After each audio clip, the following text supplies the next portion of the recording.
Sabarkantha Himmatnagar દારુલ Akram public સ્કૂલના કેમ્પસમાં 5/1/2025 રવિવારના રોજ ફનફેરનું આયોજન કરવામાં આવ્યું હતું, જેમાં વિદ્યાર્થીઓએ અવનવી વાનગીઓ બનાવી વિવિધ ખાણીપીણીના સ્ટોલ બનાવ્યા હતા। આ સિવાય ઘોડેસવારી તેમજ બાળકોને મનોરંજન મળે તેવી અલગ અલગ રાઇડ્સ પણ હતી। કાર્યક્રમની શરૂઆત તિલાવાતે કલામ પાક પછી શાળાના પ્રેસિડેન્ટ જનાબ હઝરત મૌલાના સૈફુદ્દીન સાહેબના હસ્તે પ્રોગ્રામની શરૂઆત કરવામાં આવી હતી। આ કાર્યક્રમમાં મંડળના અન્ય સભ્યો પણ ઉપસ્થિત રહ્યા હતા તથા શાળાના શિક્ષકો, વાલીઓ તેમજ આજુબાજુની અન્ય શાળાઓના શિક્ષકો તેમજ વિદ્યાર્થીઓ અને વિવિધ ગામોના આગેવાનો તથા વડીલો તેમજ બાળકોએ ફનફેરની મુલાકાત લીધેલ હતી।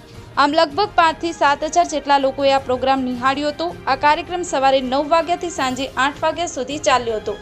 શાળા પરિસરમાં જેન્ટ્સ લેડીઝ માટે અલગ અલગ બેસવાની તેમજ નમાઝની વ્યવસ્થા કરવામાં આવેલ હતી।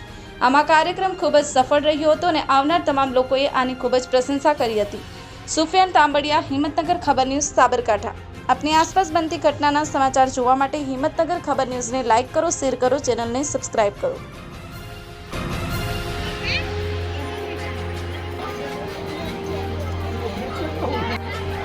喜欢被还在不扩张过来。